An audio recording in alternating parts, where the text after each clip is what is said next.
Haciendo Vidas, un programa conducido por la maestra Lorena Ramos. Esta es nuestra segunda temporada en Promo Estéreo, donde la estrella eres tú. ¿Todo listo? ¡Comenzamos! Ellas y sus sonrisas están de luto. Ya no hay más miedo en su voz. Hola, ¿qué tal, amigos? Buenas tardes, bienvenidos a su programa Tejiendo Vidas, como todos los lunes en punto de las 6 de la tarde aquí por Promo Estéreo en esta segunda temporada. Yo soy la conductora, su amiga Lorena Ramos, y el día de hoy tenemos un asunto, bueno, interesantísimo.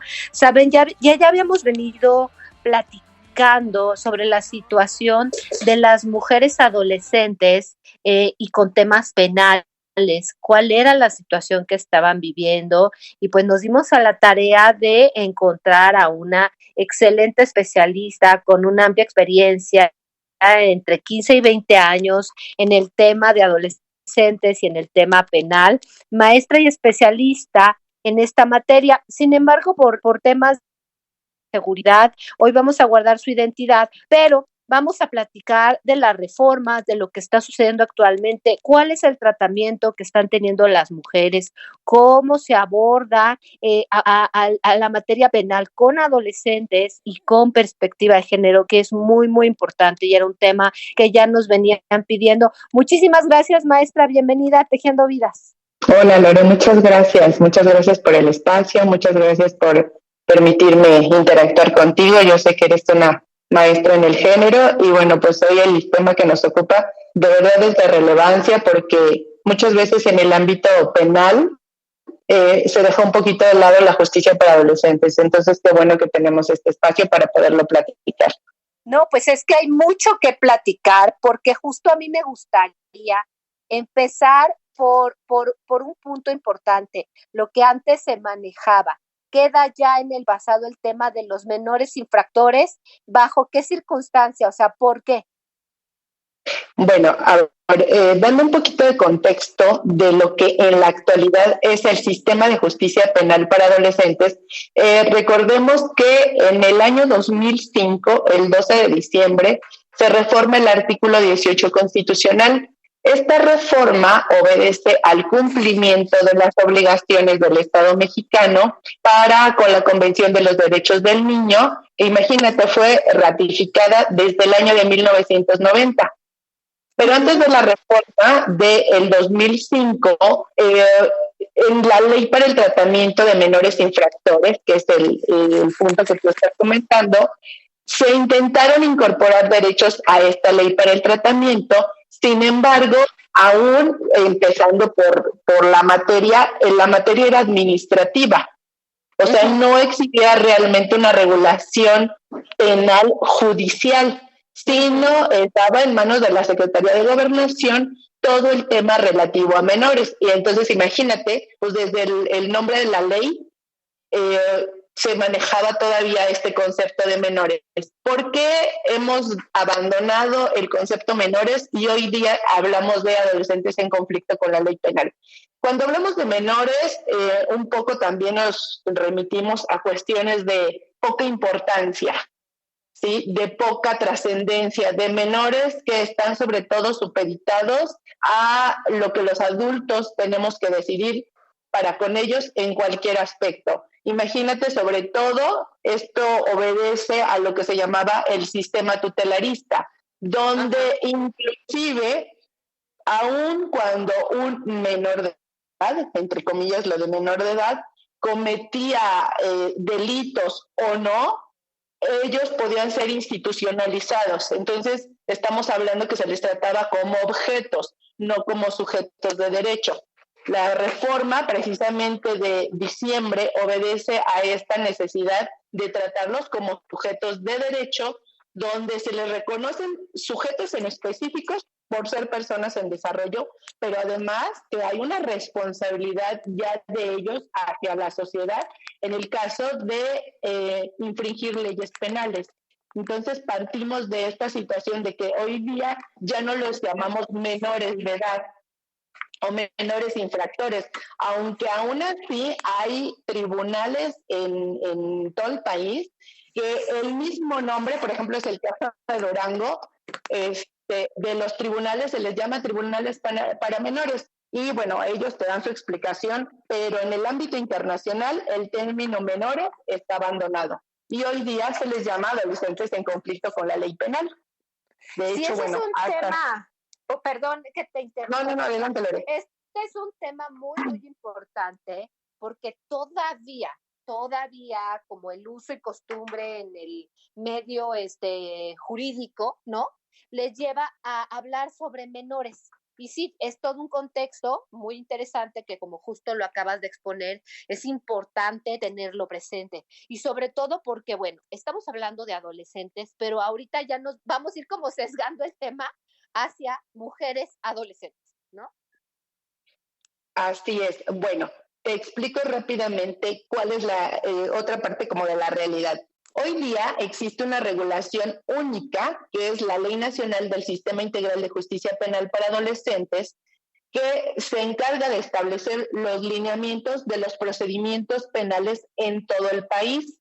Antes de esta ley, cada entidad federativa tenía su regulación y realmente se regulaba muy poco en relación a los derechos de niñas que entraban en conflicto con la ley penal. Y te estoy hablando de niñas porque el rango de edad que abarca la ley, sean hombres o sean mujeres, es a partir de los 12 años de edad y antes de cumplir los 18.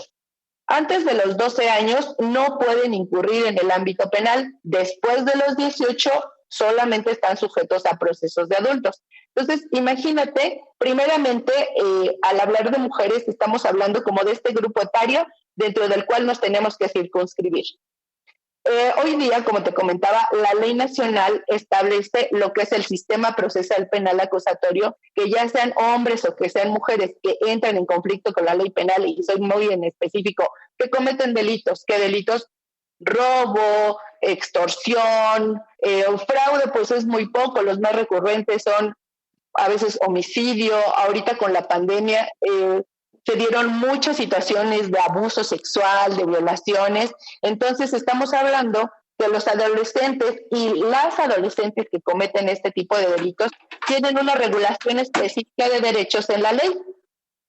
Sin embargo, la regulación queda pues como muy, muy limitada. Me voy en específico a hablarte de adolescentes cuando tienen hijos. Por ejemplo, el artículo 53 de la ley está hablando ya de adolescentes niñas, como te repito, bueno, yo les llamo aún niñas que son menores a 18 años, que claro, cuando cometen un delito o están embarazadas o, bueno, más bien están embarazadas o ya tienen hijos y que los pueden tener en el centro de reclusión. Sin embargo, el límite de edad de estos hijos es nada más hasta los 3 años. Por darte un ejemplo del tipo de regulación que hay en la ley nacional, como te repito, no hay como un catálogo de derechos en específico que se les regula a las mujeres, sino a veces van en relación a esta condición de la maternidad, ¿sí me explico? O sea, si tú eres mamá, entonces ahí yo entro en regulación y te doy derechos. Yo creo que debe haber una regulación previa a que una niña que entre en conflicto con la ley penal, pues no por el hecho de que sea mamá, ya se le brinden ciertos derechos en específico. Ajá. Entonces, por ejemplo, tenemos el artículo 57, que va después de esta parte donde nos habla de las niñas que llegan ya teniendo hijos o que llegan embarazadas, y nos habla como de la regulación más bien de los derechos, de la regulación en derechos a los que ellas acceden cuando son internas en algún centro. Estaba viendo del informe de la Comisión Nacional que hace en el año 2018 y 2019, que bueno, para la fecha pues ya transcurrió bastante, respecto a las condiciones de internamiento. Y si algo es real es que las mujeres delinquen menos y mujeres, niñas, mucho menos. porque las poblaciones de mujeres en comparación a las poblaciones de hombres adolescentes, o sea, van de un 1 a 5. 5 hombres por una mujer. Por una mujer sí es muy bajo, sí es muy bajo. Y desafortunadamente también los delitos que cometen mujeres muchas veces van en función de esos roles que les son asignados socialmente, por ejemplo, pues a veces para la subsistencia de los hijos o porque las propias parejas las hacen delinquir, por ejemplo, en el caso de narcóticos, que a veces a mí me han tocado casos de niñas, o bueno, ya, o sea, jovencitas que van a visita del papá o a visita a los reclusorios de la pareja y las hacen que se introduzcan droga, incluso en la vagina. Entonces, pues a la hora de ser detectadas estas chicas, pues también son ingresadas al sistema penal, pero es por su condición en relación con la pareja. ¿Sí? Entonces, muchas veces, como te repito, este tipo de delitos no son pues a iniciativa de las mujeres, sino en estas como consecuencia de estos roles. Y fíjate, maestra, que analizaba algunos datos que comentábamos al plantear este tema, que es de verdad muy importante, porque de ahí justo lo que estás comentando, o sea, destacar el que las mujeres adolescentes, niñas, delinquen menos, pero ¿por qué? ¿Y qué es lo que los lleva a eso? Y ahí es donde entran todos los temas de la perspectiva de género. Y en general, los y las jóvenes adolescentes mexicanos que viven y cumplen sentencias en centros de internamiento del país se enfrentan a una infraestructura precaria en estos sitios, a tratos crueles, a falta de personal médico y a una visión todavía penitenciaria, asistencialista y paternalista. Es justo lo que señalaba la Comisión Nacional de Derechos Humanos. Y también coincidiendo con los datos que tú nos expresas, ya datos más recientes de una nota que salió justo el día de ayer en SPDN Noticias, el homicidio, 317 casos, seguido por la aportación de arma de fuego, exclusivo del ejército, 209, robo, 208, delitos contra la salud 189, violación 145, secuestro 135, y son las conductas ilícitas con mayor número de personas adolescentes involucradas, sin distinguir este número que ahora tú nos refieres, que de cada 5, alrededor de cada 5, una mujer adolescente niña está delinquiendo. Así es, y es como te lo comentaba desde hace un momento, o sea, a veces es como en consecuencia de las relaciones que mantienen, pues ya sea respecto a la familia, o sea, al papá, a los hermanos, a la pareja, a los hijos inclusive. A mí me han tocado casos de niñas que traen de comunidades, por ejemplo, de Oaxaca, donde pues las traen de engaños, que les van a conseguir aquí trabajo, incluso se llegan a casar con una persona adulta y aquí las ponen desde prostituirse, desde vender droga. Exactamente, entonces cuando son captadas aquí por el sistema de justicia penal para adolescentes, que se les detiene por esos delitos, pues están completamente en el abandono, no tienen familia, no tienen redes de apoyo. Me tocó en especial un caso de una chica que llegó embarazada y ella no quería decir que estaba embarazada. Incluso me acuerdo que en su audiencia me decía, licenciada, déjeme hablarle por teléfono a una persona.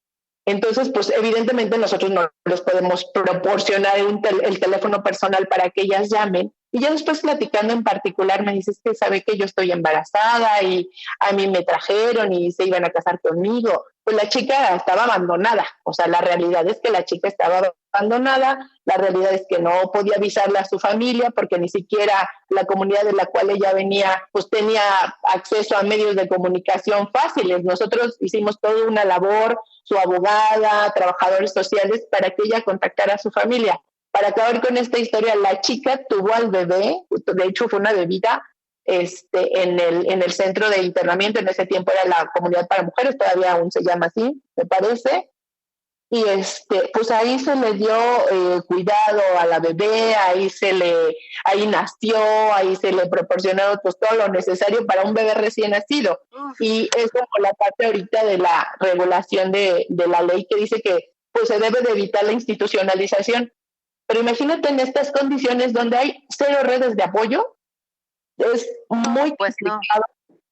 Es muy complicado cuando las chicas vienen así. Y te repito, por ponerte un ejemplo, porque hay chicas de Guerrero, hay chicas de Chiapas, sobre todo de estados alejados aquí a la ciudad, o de comunidades indígenas.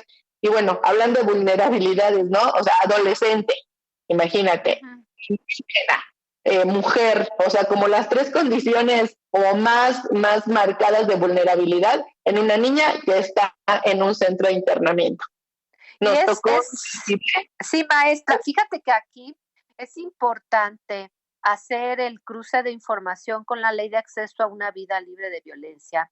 Y es justo cuando nos habla de este tipo de figuras, cuando hay que juzgar con perspectiva de género, de todos estos protocolos que por supuesto ya en el Poder Judicial ya son el pan nuestro de cada día, ¿no? Todos los protocolos para juzgar con perspectiva de género, y sin embargo todavía hay mucho personal insensible ante estas situaciones. La discriminación múltiple o por interseccionalidad que justo estás mencionando, mujer, pobre, indígena, de alguna comunidad, con una lengua diferente, con hijos, embarazada, sin estudios, y dónde va quedando toda esa forma de discriminación, y que además ni siquiera entienden qué es lo que les pasó, qué es lo que está sucediendo, por qué las engañaron, cómo las abordaron y en qué momento vinieron a dar hasta dónde están. ¿Estás de acuerdo? Exactamente, acabas de dar un punto clave. No entienden qué es lo que está pasando, porque pues vienen de comunidades que son tan pobres, donde pues tienen cero acceso a escuelas, donde igual pues las mamás fueron mamás muy jóvenes, entonces imagínate, pues fueron niñas criando otras niñas, y ellas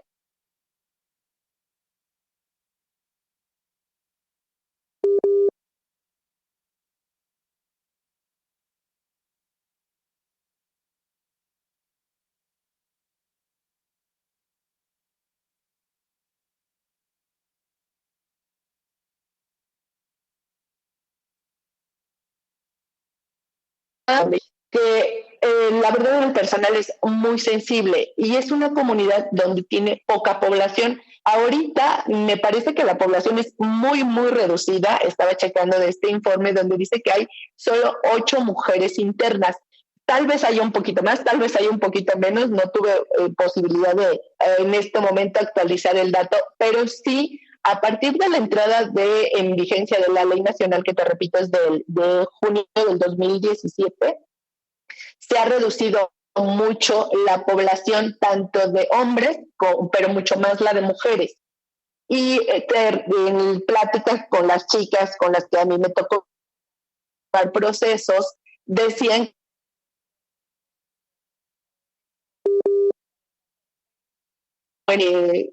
donde más bien,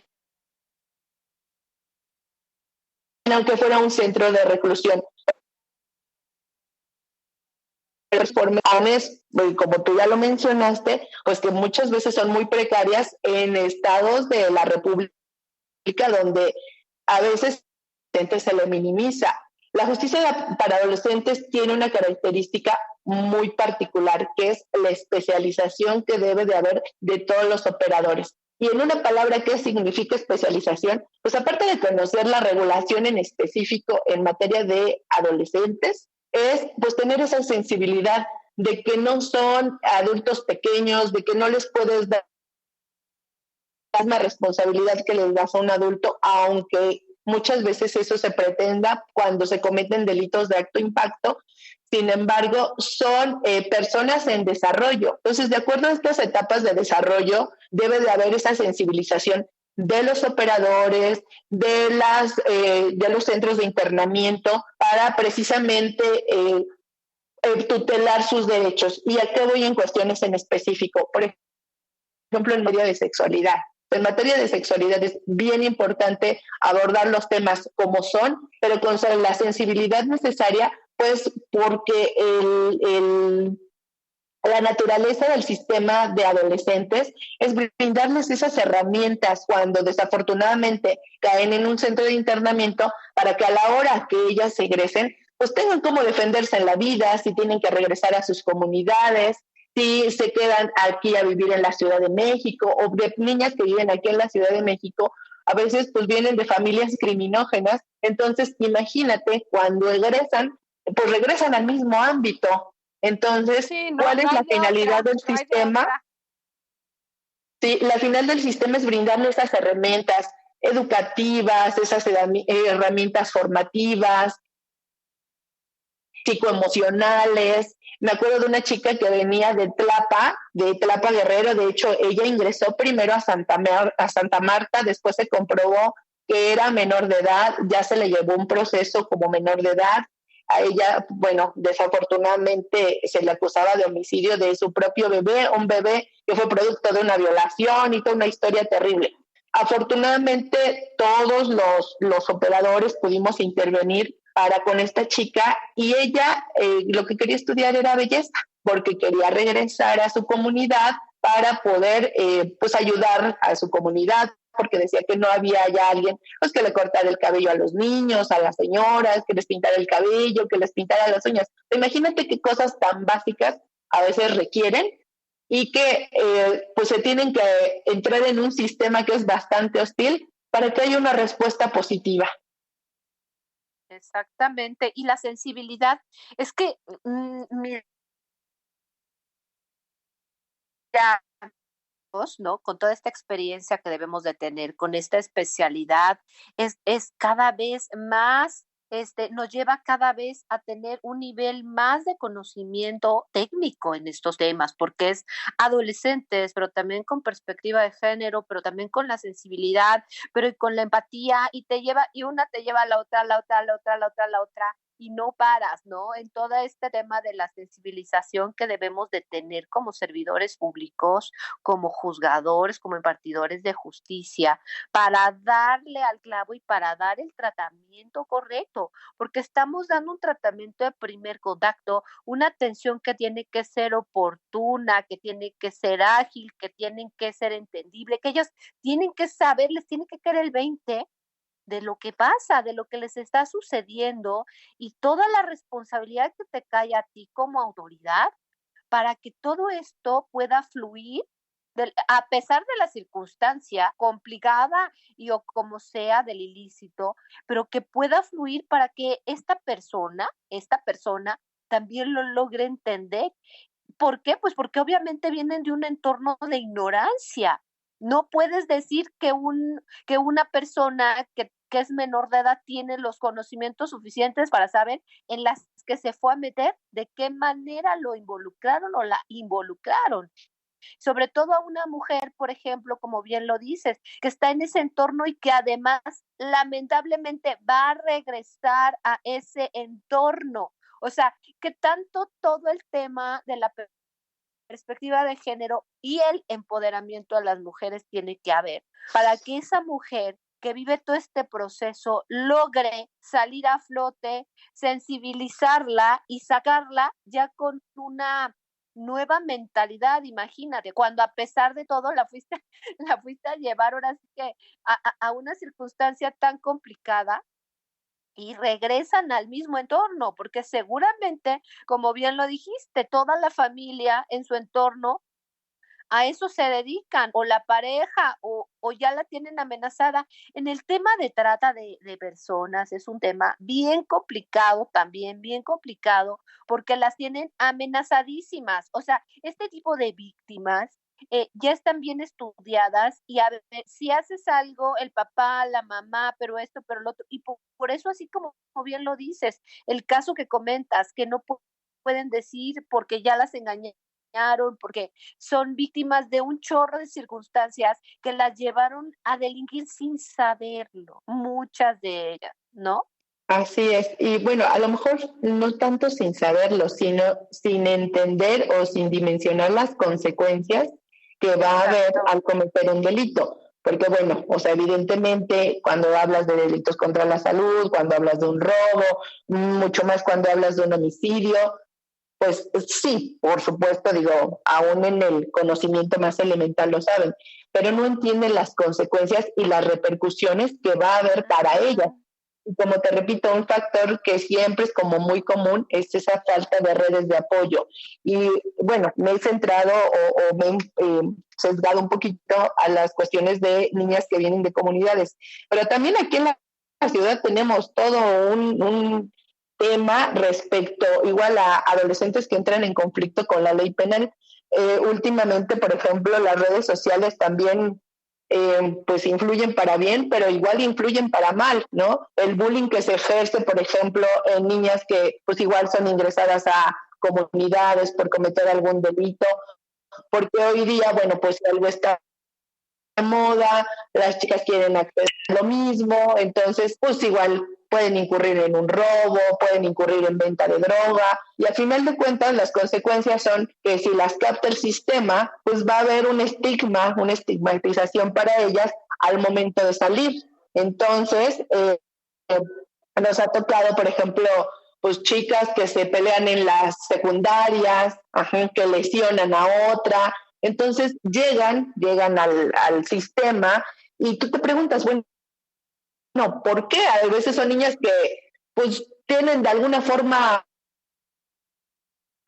que viven en una situación económica, pues no, sí, no sobrada, pero con lo necesario. Y es esta parte, ¿no? De que las redes sociales hoy día también, pues las arrastran como a querer hacer cosas que en otras circunstancias a lo mejor no se atreverían, pero que no dimensionan que pueden cometer delitos. ¿Sí me explico? Por ejemplo, sí. Pornografía, ¿no? Cuando se graban, o sea, son muchos temas que van entrelazados, así como tu programa, donde nosotros podemos advertir toda una problemática que si no tenemos como bien claro para la hora de juzgar la perspectiva de género, realmente como juzgadores, nuevamente te repito, no nos metemos en un problema, sino hay que contar con esa sensibilidad, como que conjuntar todos esos factores que nos puedan hacer entender por qué las adolescentes delinquen y cómo tutelar sus derechos para que a la hora, como te repito, de que terminan con una medida sancionadora, sobre todo si es en internamiento, pues puedan contar con las herramientas necesarias, si es necesario que regresen a su entorno para que puedan pues subsistir en ese entorno que pues va a seguir siendo muchas veces igualmente hostil. Y sí, sobre todo sí, terrible. Oye, María, cuando puedan tener hijos. Dime. Mira, a ver, en torno a todo esto que estás diciendo así súper importante, me gustaría abordar varios temas. Uno de ellos, por ejemplo, los niveles socioeconómicos. Hablando en la Ciudad de México, ¿tienes alguna estadística de los niveles socioeconómicos de las niñas que delinquen, de las mujeres? No tengo el dato aquí preciso, pero te voy a hablar como de casos reales. Ajá. Cuando hemos tenido niñas que delinquen, tú normalmente, o sea, ellas deben de llevar acompañamiento de sus madres. Y te estoy hablando de madres que tienen edades, imagínate una chica que delinque por un robo, que tiene 16 años. Las madres no exceden, por ejemplo, de los 38, 40 años a lo máximo. A lo máximo te estoy diciendo. O sea, fueron mamás muy jóvenes, fueron mamás muy jóvenes. Entonces, imagínate, las mamás pues tampoco tienen estudios concluidos. Terminaron la secundaria, terminaron la prepa. Entonces, imagínate lo que les pudieron brindar estas chicas que ahora son las que están cometiendo delitos. Y te repito, y no por querer discriminar, porque en esas circunstancias todas las chicas cometan delitos, sino son como los factores comunes. ¿Cuáles son, por ejemplo, los trabajos que tienen las mamás de estas niñas que delinquieron?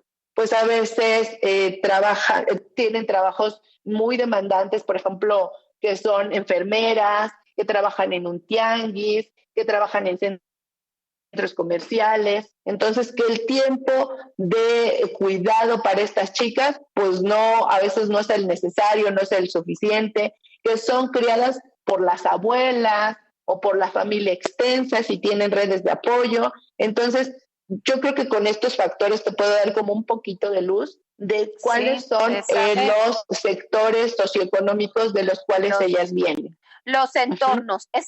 Mencionándote un caso más, recuerdo de una chica que se va con su pareja, o sea, una chica de 16 años, 17, que se va con su pareja, que es el novio de 17. Y se van a vivir, pues, a la casa del chico, obviamente, que era, pues, de los papás. Y la suegra los ponía a robar en centros comerciales. O sea, nada más como de ejemplo. Entonces, imagínate, esta chica sale de su casa porque pues no tenía una buena relación con la mamá.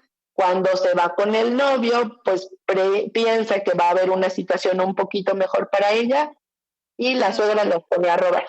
Sí, los pone a robar en los centros comerciales. Entonces, yo creo que ahí es como, te repito, ofrezco una disculpa por no tener este dato preciso, pero más o menos son como de los sectores. Es la tendencia. Exactamente. El entorno del que tú me estás hablando es muy importante. Por ejemplo, tú como juzgadora, en el tema de la impartición de justicia, la visión que debes de tener. Y, por ejemplo, yo desde la aplicación de las políticas públicas, donde debes enfilar todas tus fuerzas, ¿no? Vámonos. O sea, ¿qué es lo que está pasando aquí y qué políticas se deben de aplicar en esos sectores para justo prevenir, o sea, políticas preventivas, asistenciales, emergentes de todo tipo, pero para prevenir justo en esa situación donde caen estas chicas? Ahora, otro tema importante que debemos destacar, maestra, y es el tema, ya hablaste de la violencia escolar y del bullying, de lo que está pasando, pero no podemos dejar de lado la ley Olimpia, qué es lo que pasa con toda esta situación que se vive en torno a la violencia mediática, a la violencia en las redes y demás, y justo estas formas en las que se están relacionando las parejas actualmente. Ahorita ya mencionaste, ¿no?, que se va a vivir con su pareja niños de 16, 17 años, niños, niñas, que ya están haciendo vida de pareja, y el incremento en la violencia familiar, porque ya se está equiparando esta forma de violencia, porque ya están viviendo en pareja, ya son parejas, ya están cohabitando, ya viven juntos, ¿no? Y muchas veces, pues de ahí resulta un pequeñito, uno más, ¿no? O sea, dos criaturas cuidando una criatura todavía más chiquita aún, ¿no? Entonces, el incremento, yo como servidora pública de muchos años, ¿qué te puedo decir?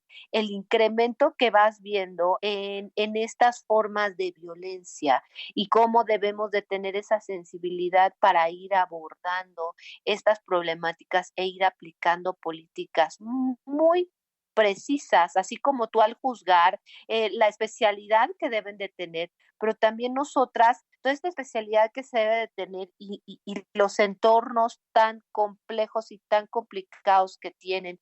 Vamos a hablar un poco de la violencia que viven las mujeres que tienen una pareja y resulta que se toman fotos íntimas, ¿no? También porque ¿qué sucedió durante la pandemia? Pues que muchas personas tenían esta relación a través de imágenes, a través de videos, pues porque ahí es donde viene el boom de muchas formas de violencia, ¿no? Esta forma de violencia digital donde pues yo con la foto te la mando, pues ya digamos muy común y muy corriente entre todos, no solamente en parejas jóvenes, parejas de adultos y en todo tipo, heteros y en todas las formas de parejas que se puedan tener, de relaciones sexuales a través de las imágenes y demás, y después son utilizadas para acosar, para sancionar, para hacer mala publicidad a la mujer. Estas formas de violencia, ¿te ha tocado vivirlas? Sí me ha tocado, pero he tenido casos, bueno, más bien sobre todo en cuestión de víctimas.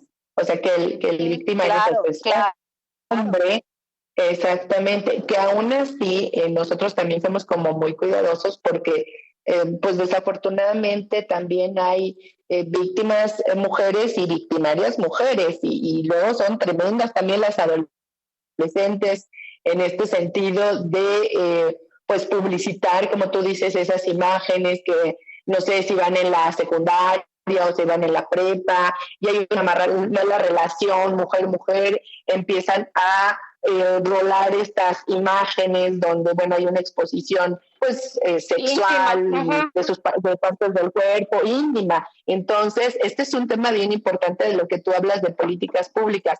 Nosotros como sistema judicial somos ya pues como el último eslabón, donde somos más bien reactivos a las conductas ya que cometieron las y los adolescentes.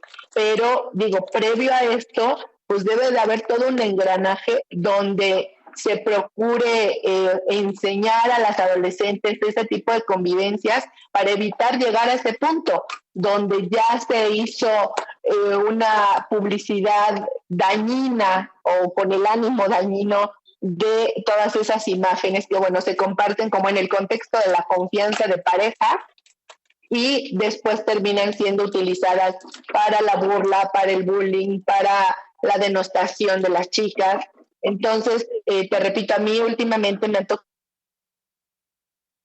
varios casos que pues partieron de esta publicidad de las imágenes de pues entre parejas,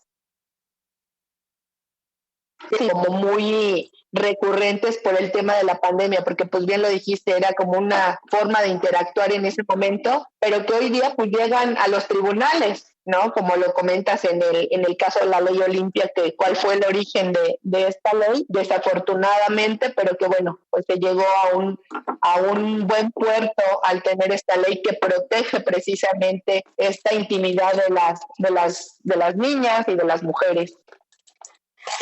Exactamente, para mí es un tema de verdad muy importante que yo lo veía de manera recurrente como servidora pública, la situación que muchas mujeres viven al tener esta relación o esta interacción, ¿no? A través de imágenes, de videos, y qué es lo que llegó a pasar con muchas de ellas. Ya creo que se ha bajado un poquito, creo que se ha hecho un poco de sensibilidad en este asunto de exponerles. A mí me ha tocado en muchas escuelas de alcaldías y demás hacer estos cursos, estos talleres de sensibilización para platicarles a los jóvenes y a las jovencitas sobre las consecuencias legales de usar información, de transmitir que no es propia, ¿no? Que no te pertenece, que no es tuya, que es íntima, que es de una persona ajena, la denostación, la burla, todo lo que se hace en torno a estas imágenes, y pues es que les acaban la vida a muchas chicas, y les sucedió antes de todas estas normatividades, les sucedió a muchas chicas. Yo supe de una niña muy cercana a mis hijos que acabó saliendo del país por una situación de este tipo.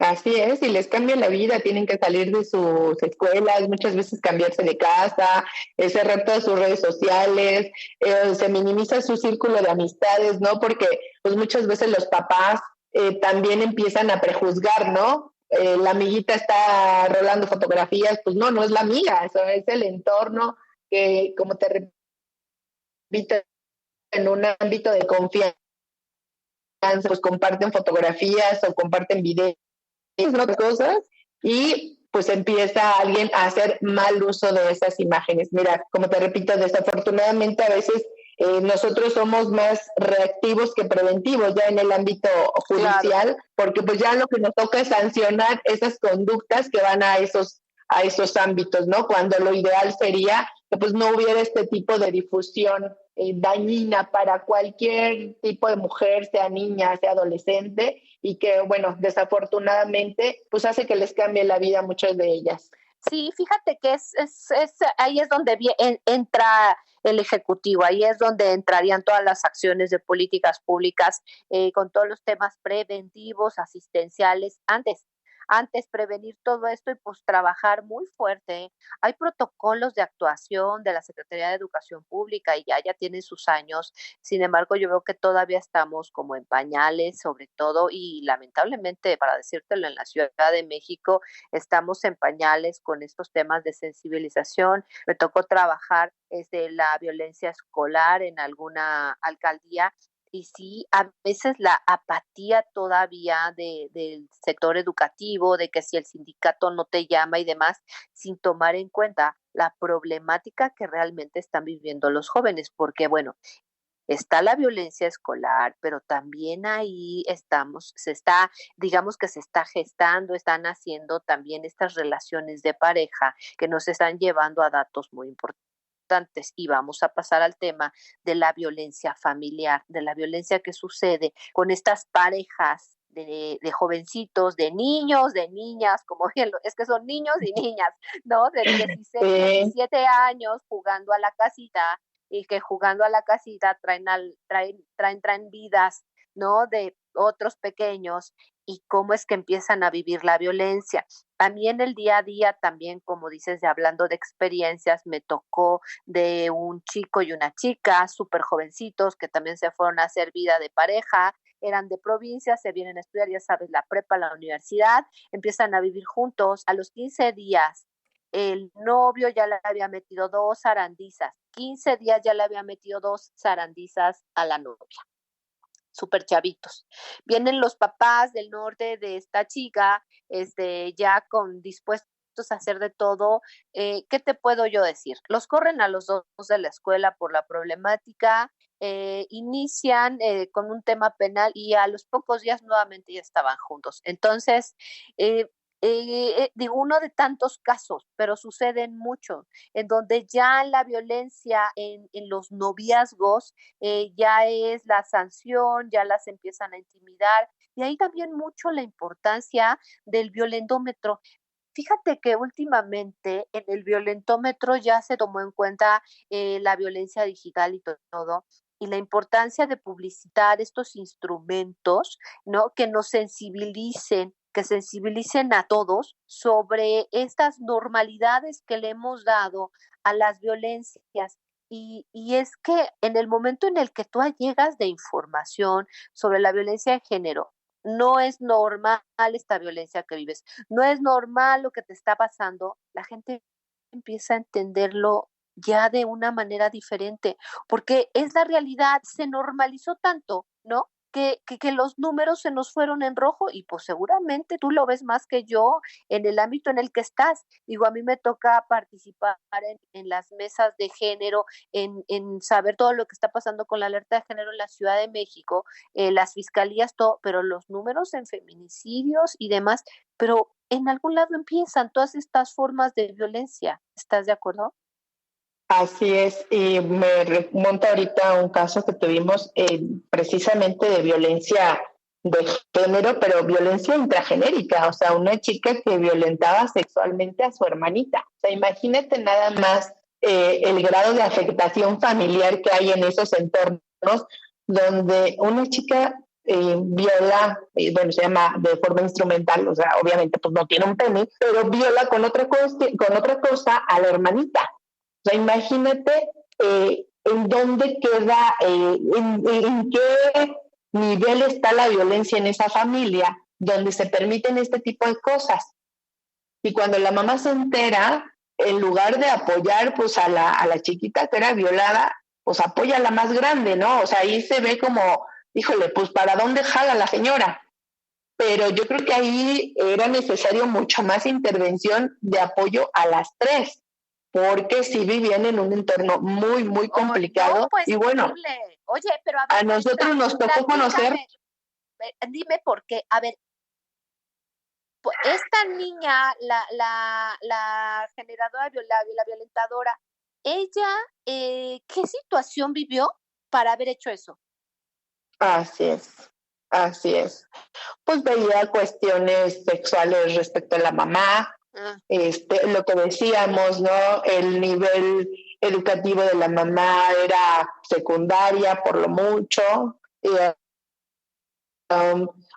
no porque sea una condicionante, pero bueno, la señora tenía una nueva pareja, entonces son varios factores que confluyeron ahí y que a final de cuentas pues la más chiquita fue la que sufrió las consecuencias, y que a la hora inclusive de que van al proceso, pues se le tilda a la pequeñita, a la que presenta la denuncia, pues hasta de mentirosa, se le somete a un proceso donde se le está interrogando, si bien se observan los protocolos, pero a final de cuentas pues es revictimización.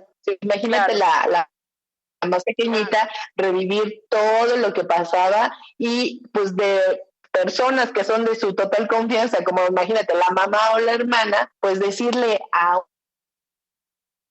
los jueces, decirles, mi hermana me violó, y mi hermana me hacía esto, y mi hermana me hacía el otro, y mi mamá al momento que se enteró, pues no hizo nada. Lo tuvo que hacer el papá que, bueno, no convivía con ellas, pero se da cuenta, porque inclusive hasta la mamá por ahí lo publicita en las redes de una forma como disfrazada, hasta que el papá se da cuenta es cuando interviene. O sea, nosotros tuvimos conocimiento como del último evento de la violación, pero pues imagínate esta chiquita que venía siendo recurrentemente agredida sexualmente por la hermana y que ambas pues veían cuestiones sexuales inapropiadas evidentemente para sus edades respecto de la mamá y su nueva pareja. Entonces, son entornos de violencia muy, muy crudos, que te repito, desafortunadamente cuando llegan con nosotros, las consecuencias son terribles. O sea, la vida se les ha echado a perder de una forma terrible. Qué tristeza, ¿sabes? Sí. Es lo que te digo, maestra. O sea, ¿dónde aprendió esta niña esa conducta? O sea, ¿dónde, cómo? Pues en su entorno, ¿no? Obviamente, como bien me lo aclaraste y yo ya lo veía, o sea, yo dije una nueva pareja o ella también tuvo un abuso por el cual ella repite ese abuso. ¿De dónde aprendió esa niña, no? Ese tipo de acciones con su hermanita. Así es, a violentar pues, a la hermanita, ¿no? Y como te repito, todo lo que nosotros ya como sistema judicial tenemos que implementar, pues para tratar de sanear un poquito, o sea, las terapias psicológicas, pues hacerle entender que ella no fue la culpable, porque muchas veces chiquitas de esa edad, te estoy hablando de una chiquita de 8 o 9 años, o sea, sí, que se sienten culpables de las cosas que les hacen. O sea, para acabarles, se sienten ellas responsables y culpables de estar en una situación así. Y más todavía a la hora de presentar una denuncia donde un familiar pues tiene que ser ingresado a algún centro de reclusión, o sea, es una doble culpa, porque por mi culpa me pasó esto, por mi culpa me violaron, pero además, por mi culpa, mi mamá o mi hermana están en la cárcel. O sea, imagínate la carga con la que ellas tienen que vivir el resto de la vida. No, terrible, se desintegra completamente la familia, porque imagínate qué amor te puede quedar por el hermano, por la hermana, por el familiar que te hace eso. Digo, y estás hablando de un caso bien complejo, pero ¿qué pasa cuando las víctimas son de los hermanos? El victimario es el hermano, es el padre, el padrastro, la nueva pareja de la mamá, cuando es el tío, cuando es el padrino, el abuelo, no, se desintegra la familia. Sí, de por sí había un entorno familiar hostil, agresivo, imagínate después de que se enteran de este tipo de cuestiones, pues definitivamente no, a veces uno no ve forma de que se pueda reconstruir el tejido social, el tejido familiar ahí, para que haya pues un mejor lugar donde esta chiquita pueda crecer. No, y de todo casos terribles donde se llegan a suicidar, O sea, te estoy hablando de niñas de 10 o 11 que se llegan a suicidar porque son víctimas de estos entornos. Sí, porque se sienten culpables. Y volvemos a este tema, justo el viernes me toca ir a hablar a la Secretaría de Salud sobre las consecuencias, pero del sector de los responsables del área psicológica y esa atención de primer contacto para víctimas de violencia sexual. Imagínate qué sensibilidad, o sea, y justo voy a hacer ese abordaje sobre evitar la revictimización y el tema de la violencia institucional que muchas veces se comete por falta de conocimiento, de sensibilización, de empatía por parte de las autoridades cuando llegan a solicitar solicitar el apoyo, son ese primer contacto, y más allá de ser ese apoyo, esa ayuda, son nuevamente las mujeres en estos procesos, y es cuando, híjole, se regresan, ¿no? Y bueno, es cuando hablamos de toda esta ruta crítica que pasa una mujer para poder denunciar. ¿Y cuál es la salida rápida? Justo lo que acabas de decir. Acaban haciéndose daño y hasta quitándose la vida, porque se sienten tan culpables, ¿no?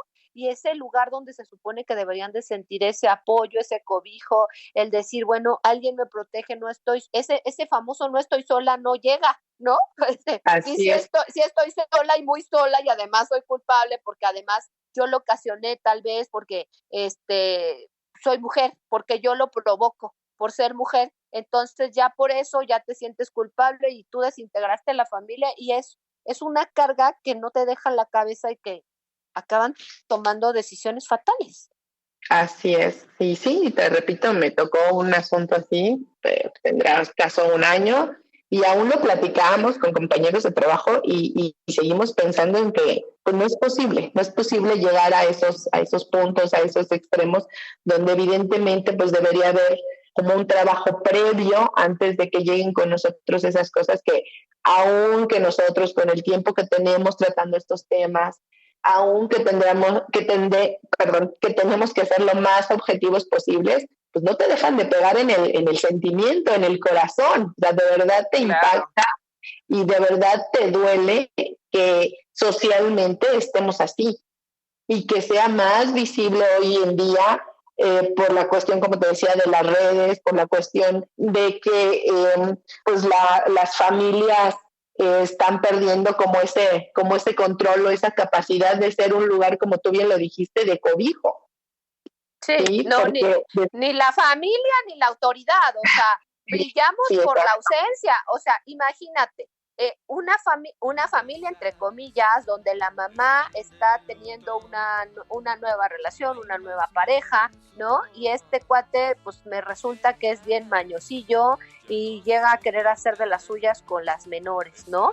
¿Cuál cobijo? O sea, ¿qué fue lo que sucedió justo en la pandemia? Donde estábamos en encierro 24/7 por los temas de violencia, y todos los temas sexuales se fueron al cielo.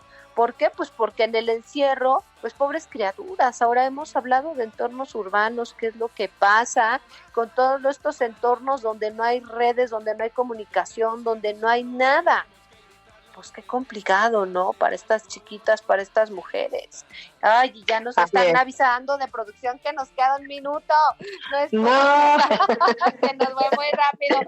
Oye, maestra, pues nos vas a tener que regalar otro programa. Vamos a agendarte más adelante. El viernes que tengo la plática con el sector salud, vamos a ver, vamos a hacer como un termómetro para ver cómo van los temas y a ver qué tanto sale, y desde tu perspectiva lo comentamos, a ver si podemos agendar otro programa y seguir poniendo aquí sobre la mesa esta información que la verdad ya la tenía, y pues qué bueno que pudiste hacernos un espacio en tu agenda. No, al contrario, gracias a ti por el espacio, de verdad yo soy apasionada del tema de adolescentes, creo que hay mucho que hacer, creo que nuestra obligación pues como adultos, como especialistas, como sistema, pues es protegerlos y brindarles herramientas y darles un espacio de confianza donde efectivamente, tú lo dijiste hace un momento, no estás solo, sabemos que no vamos a resolverles la vida, eso me queda clarísimo, pero sí darles un espacio de luz, de confianza, de creerles. Es bien importante creerles a los adolescentes, es bien importante escucharlos, es bien importante estar pendientes. Yo creo que pues muchos tenemos hijos pequeñitos y a veces pues vivimos en la angustia, ¿no? Sí, ¿qué va a pasar cuando ellos llegan a la adolescencia? Esperemos que haya pues gente que los cobije, además de nosotros como padres, como responsables, que nunca lleguen a estos sistemas que, por mejor que sea la ley, por más bonitos que sean los centros de internamiento, por mejor que sean preparados, nunca lleguen a estos puntos y precisamente pues para eso está la familia, para eso está la comunidad, para eso están las escuelas. Y lo último,